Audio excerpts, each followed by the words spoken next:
हमारा अंदाजा कोई ना लगाए तो ठीक रहेगा। हमारा अंदाजा कोई ना लगाए तो ठीक रहेगा, क्योंकि अंदाजा तो बारिश का लगाया जाता है, तूफान का नहीं।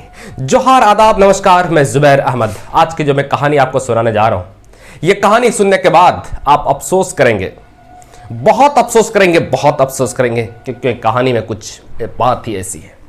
एक बार एक जंगल के बीचों बीच एक नदी थी, और नदी का बहुत बड़ी तेज था और बहुत गहरी नदी थी, और नदी के जो पुल बने हुए थे ना, वो बहुत चौड़ा उसकी चौड़ाई जो है ना बहुत कम थी, बहुत कम थी।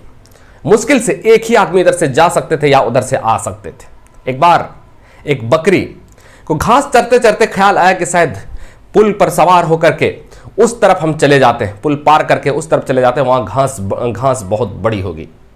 और उस तरफ की जो बकरी थी वो ये सोचती थी कि इस तरफ तो घास कम हो चुकी है, शायद इस तरफ नदी पार करके वो जो पुल है उस पुल पर पार करके उस तरफ घास बड़ी बड़ी होगी। दोनों तरफ की बकरियां यही सोचती और दोनों चल देते हैं। इस तरफ से भी वो बकरियां चलने लगती है, उस तरफ से भी वो बकरियां चलने लगती है। दोनों पुल पर चढ़ रहे होते हैं, और पुल की मुसीबत यह थी, और उस पर मुसीबत यह थी कि उसकी चौड़ाई कम होने की वजह से दो बकरियां एक साथ पार नहीं कर सकती थी। मतलब अब आमने सामने दोनों बकरियां हो गया।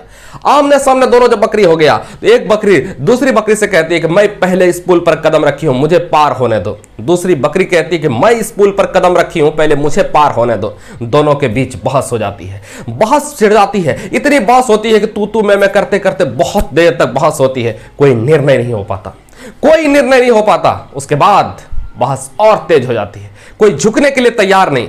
वो एक बकरी दूसरी बकरी से कहती है कि तू पीछे चला जा, मुझे जाने दे, फिर तू पार हो जाना। और ये बकरी दूसरी बकरी पहली बकरी से कहती है कि तू पीछे चला जा, मुझे जाने दो, फिर उसके बाद तू चला जाना। लेकिन दोनों में पीछे कोई नहीं हटा। बहस तेज हो गई। तेज बहस होते होते आपस में फाइट हो जाती है, और फाइट हो जाती है तो उस फाइट होने की वजह से दोनों बकरियां नदी में गिर जाते हैं। नदी में गिर जाते हैं, और नदी का बहुत तेज था और बहुत गहरा था, और दोनों बकरियां नदी में डूब करके मर जाती हैं। दोनों बकरियां नदी में डूब करके मर जाती हैं। दोस्त, इस कहानी का मैसेज यह है कि हमारे हालात भी आज बिल्कुल उसी बकरी जैसा हो गया है। हमारे सिचुएशन भी बिल्कुल उसी बकरी के जैसा हो गया है। हम भी लड़ाई लड़ते हैं अगर आज, तो वही छोटी छोटी चीजों के लिए लड़ते हैं कि शायद हम झुकेंगे नहीं, शायद हम किसी कीमत पर झुकेंगे नहीं, शायद हम किसी कीमत पर झुकेंगे नहीं। और उसका रिजल्ट क्या होता है, उसका परिणाम क्या होता है, उसका परिणाम क्या होता है सामने आता है। और जब बाद में बहुत सारा पैसा जब तक खर्च हो जाता है, बहुत जब कर्ज के दलदल में फंसे जाते हैं, सिर्फ मौज की लड़ाई लड़ने में, बहुत जब कर्ज में फंसे जाते हैं, तब समझ में आता है यार ये तो गलती कर दे, तो लड़ना ही नहीं चाहिए मुझे।